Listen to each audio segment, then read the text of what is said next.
आपको 50% डिस्काउंट मिल जाएगा। Offline test मत परचेज़ करना, ऑनलाइन टेस्ट सीरीज परचेज़ करो और परीक्षा ऐप पे परचेज़ करो, क्योंकि इससे बेहतर और कम प्राइस में टेस्ट सीरीज आपको कहीं नहीं मिलेंगी। हर बार हर एग्ज़ाम के लिए अपडेटेड टेस्ट सीरीज आती हैं। इस बार आने वाले एग्ज़ाम के लिए फिर से देखो अपडेटेड टेस्ट सीरीज आ चुकी हैं, जाके परचेज़ करो। ये कोड है, 50% डिस्काउंट मिल जाएगा। इससे सस्ती टेस्ट सीरीज और आपको कहाँ मिलेंगी। डिस्क्रिप्शन पे आपको परीक्षा ऐप की लिंक और कोड दोनों मैं आपको दे दूंगा। So hello everyone, this is Ankit, welcome back to my channel. कल मैंने आपको एक जीके का प्रैक्टिस सेट करवाया था नेवी मार्क के लिए, बोला था और भी प्रैक्टिस सेट्स करवाऊंगा। तो एग्जाम तक जितने भी मैं आपको सेट्स करवा रहा हूँ या फिर और भी वीडियोस में दूंगा आपको टॉपिक वाइज कुछ, वो करते जाना, देखना डायरेक्टली आपको क्वेश्चन इन वीडियोज़ से मिलेंगे।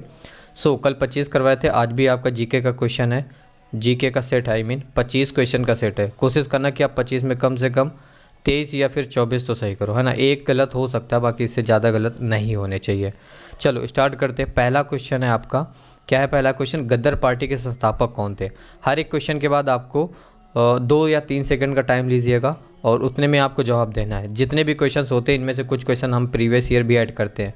गद्दर पार्टी के संस्थापक पहले भी पूछे जा चुके हैं, है ना। So who is the founder of the गद्दर party, ये आपको बताना है। ऑप्शन देखिए और जवाब दीजिए। 2 सेकंड समाप्त होते हैं आपके। और इसका जो राइट आंसर हो जाएगा वो हो जाएगा ऑप्शन नंबर सेकंड, लाला हरदयाल थे। ये थे आपके गदर पार्टी के संस्थापक। देखो गदर पार्टी के संस्थापक की अगर बात करी जाए तो काफ़ी सारे नाम आते हैं गदर पार्टी के संस्थापक में, जैसे लाला हरदयाल, सोहन सिंह भोकना, संतोख सिंह, संत बाबा, बाबा ज्वाला सिंह, ये सब जो थे ये गदर पार्टी के संस्थापक थे। तो सबसे पहले आपको ये सारे नाम याद होने चाहिए। जब आपको ये सारे नाम याद होंगे तभी आप राइट आंसर दे पाओगे, है ना। अगर इन 4 ऑप्शन में देखा जाए तो एक नाम मैच कर रहा है, जो हमने अभी लिए 5 नाम, उनमें से क्या था, ये लाला हरदयाल, तो ऑप्शन नंबर सेकंड सही हुआ। सो इसी तरीके से आपको पाँचों नाम याद रखने होंगे और ऑप्शन देख के आपको सही करना होगा। नेक्स्ट क्वेश्चन लेते हैं, क्वेश्चन नंबर 2। क्वेश्चन नंबर 2 बहुत इंपॉर्टेंट क्वेश्चन है। जबलपुर किस नदी के किनारे पर स्थित है। ये क्वेश्चन पूछा गया एग्जाम में, इसलिए मैं बोल रहा हूँ इंपॉर्टेंट है। जबलपुर किस नदी के किनारे पर स्थित है। Jabalpur is situated in the bank of which river. चलिए जवाब दीजिए। 2 सेकंड आपके समाप्त होते हैं। इसका जो राइट आंसर होगा वो डायरेक्टली मैं आपको बताता हूँ, सेकंड नंबर होगा। जबलपुर जो है वो आपका नर्मदा नदी के किनारे स्थित है। एक चीज़ और आपने सुना होगा, प्रसिद्ध भेड़ा घाट, है ना। भेड़ा घाट आपने सुना है, भेड़ा घाट। ये जो प्रसिद्ध भेड़ा घाट है ये आपका जबलपुर में ही स्थित है। तो ये भी, इससे भी एक बार क्वेश्चन बना है कि प्रसिद्ध जो भेड़ा घाट है वो कहाँ पर है। वो जबलपुर में है, और जबलपुर आपका किस नदी के किनारे है, वो आपका नर्मदा नदी के किनारे है। नेक्स्ट क्वेश्चन है क्वेश्चन नंबर 3। क्वेश्चन नंबर 3 बड़ा बढ़िया क्वेश्चन है कि नाथुला दर्रा कहाँ पर स्थित है। ये भी बढ़िया क्वेश्चन, चलिए बताइए, where is the Nathula pass. Right answer इसका हो जाएगा, नाथुला जो दर्रा है वो आपका सिक्किम में स्थित है। ऑप्शन नंबर जो सेकंड है ना, सिक्किम, इसका राइट आंसर हो जाएगा। फोर्थ नंबर क्वेश्चन है, मुगल वंश का तीसरा शासक कौन था। Who is the third Mughal emperor. तीसरा शासक बताना आपको मुगल वंश का।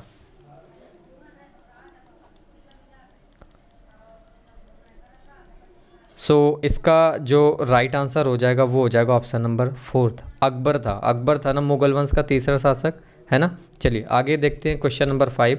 विश्वनाथन आनंद किस खेल से संबंधित है। Viswanathan Anand is related with which sport. ये नाम है आपका विश्वनाथन आनंद, ये आपके किसी खेल से संबंधित है। और एक question navy, double A, SSR, MR, इन तीनों एग्जाम में एक क्वेश्चन आपका फिक्स होता है कि कोई ना कोई नाम होगा और पूछा जाएगा कि वो किस खेल से संबंधित है। तो विश्वनाथन आनंद आपके किस खेल से संबंधित है। राइट आंसर इसका हो जाएगा option number A. Option number जो ए है फर्स्ट है, शतरंज से संबंधित है Viswanathan Anand. 6th number question, Rocky पर्वत समूह कहाँ पर है। रॉकी पर्वत समूह, where is the Rocky mountain range, बताइए। देखिए जो रॉकी पर्वत समूह है वो आपका उत्तरी अमेरिका में। ऑप्शन नंबर जो ए है इसका वो राइट आंसर हो जाएगा। क्लियर। नेक्स्ट लेते हैं क्वेश्चन नंबर 7। क्वेश्चन नंबर 7 भी इंपॉर्टेंट क्वेश्चन है। संविधान से एक क्वेश्चन आ जाता है नेवी एमआर में। संविधान सभा के जो पहले स्थायी अध्यक्ष थे वो कौन थे। 2 क्वेश्चन यहाँ से बनते हैं, स्थायी अध्यक्ष, और एक क्वेश्चन बनता है आपका अस्थायी अध्यक्ष। तो दोनों आपको पता होने चाहिए। तो सबसे पहले आप ये बताइए, who is the permanent chief of constitution assembly.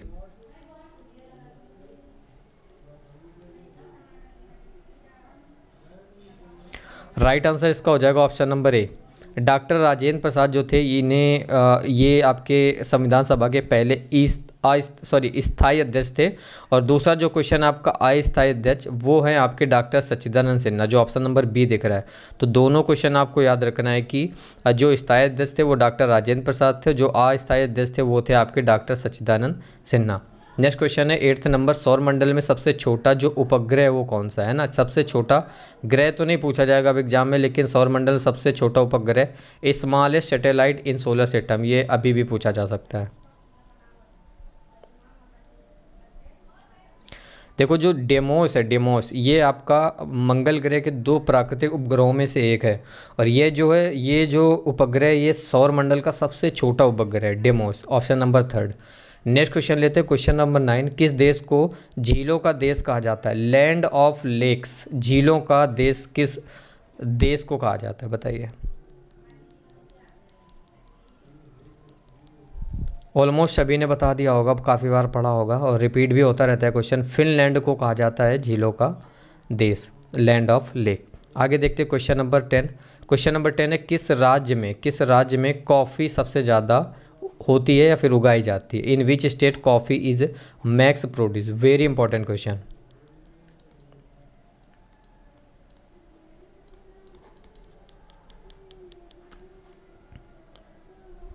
Right answer इसका ऑप्शन नंबर 2 हो जाएगा। कर्नाटक राज्य में कॉफ़ी सबसे ज़्यादा उगाई जाती है।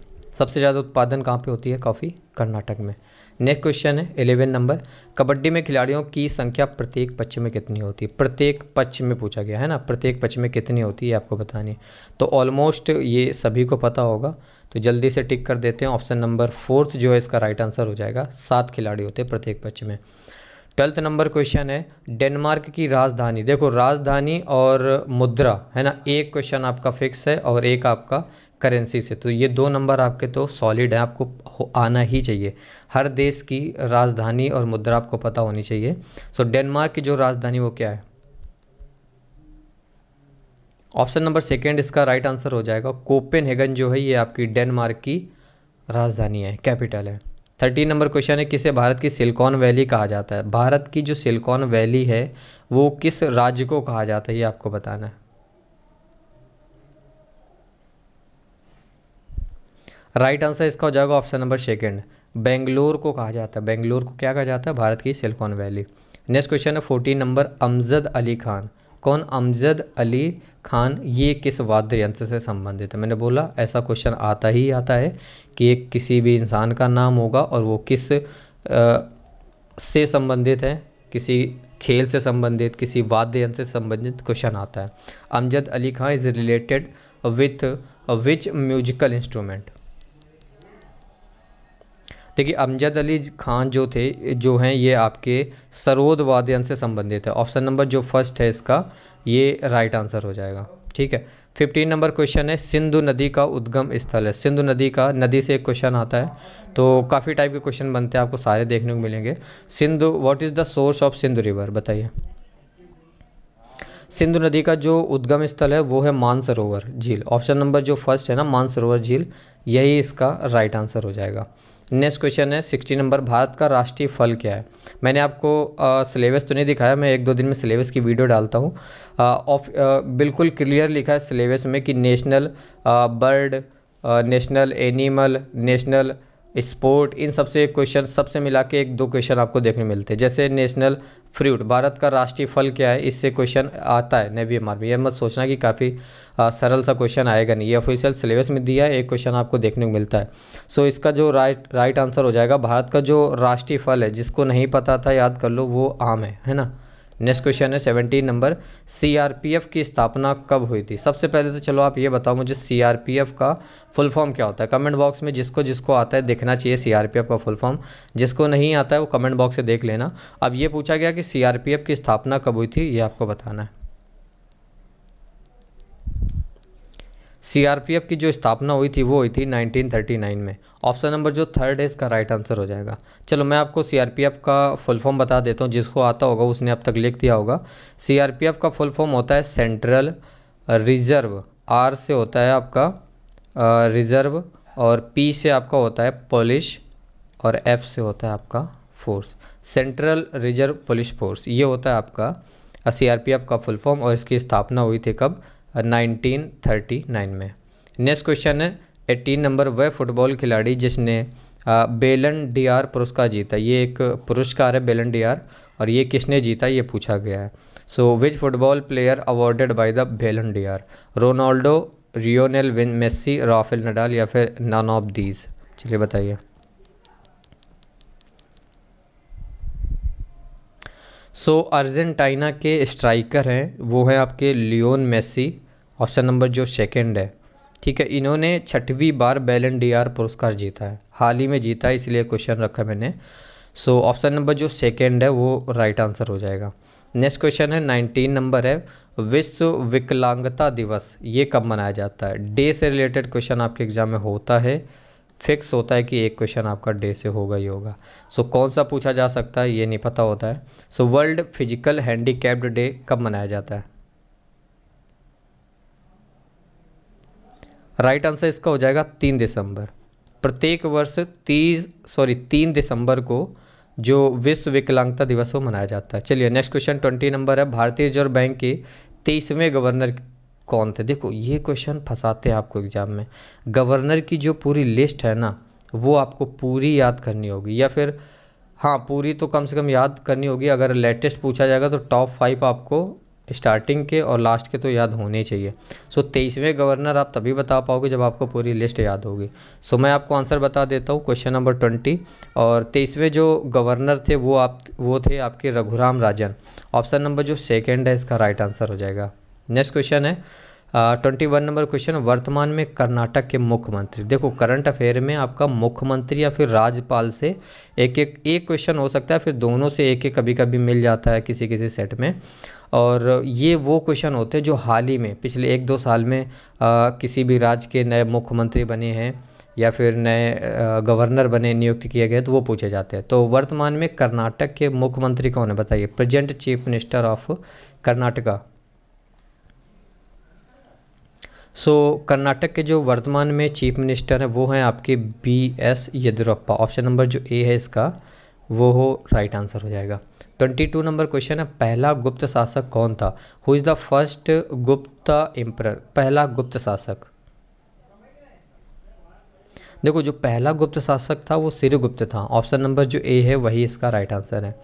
चलिए 23 नंबर क्वेश्चन है, दास कैपिटल ये किसकी पुस्तक है? दास कैपिटल ये एक बुक है और ये किसने लिखी है बताइए? ये जो दास कैपिटल है ये कार्ल मार्क्स की रचना है। सो ऑप्शन नंबर जो ए है इसका राइट आंसर हो जाएगा। 24 सूर्योदय का देश किसे कहा जाता है? सूर्योदय का देश, पहले भी पढ़ा है मैंने ये question. Which country is called the land of rising sun? देखो जापान जो देश है इसको सूर्योदय का देश कहा जाता है। कहा जाता है कि सबसे पहले जो सूर्योदय होता है वो जापान में होता है, इसे सूर्योदय का देश जापान को कहा जाता है। 25 और लास्ट क्वेश्चन है, मैकमोहन जो रेखा है ये भारत व किस देश के बीच स्थित है? McMahon line in between India and which country?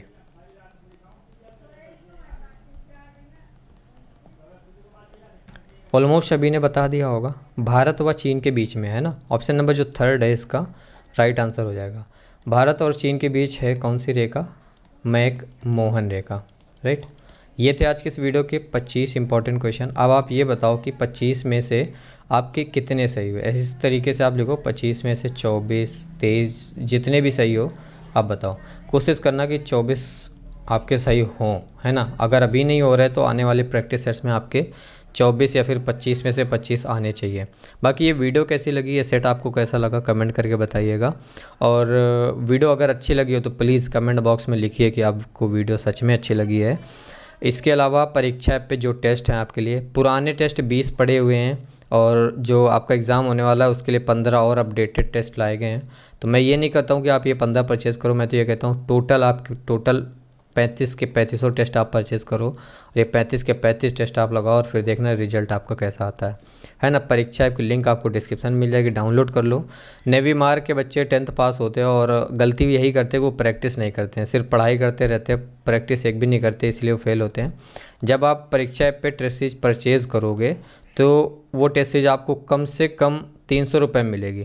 तो ये कोड आपको मैं लिख के दे रहा हूँ, ये वाला कोड इंडियन V50, ये कोड डाल देना, आपको सीधा सीधा 50% का आपको डिस्काउंट मिल जाएगा। ठीक है, मिलते हैं इस वीडियो में, टेक केयर।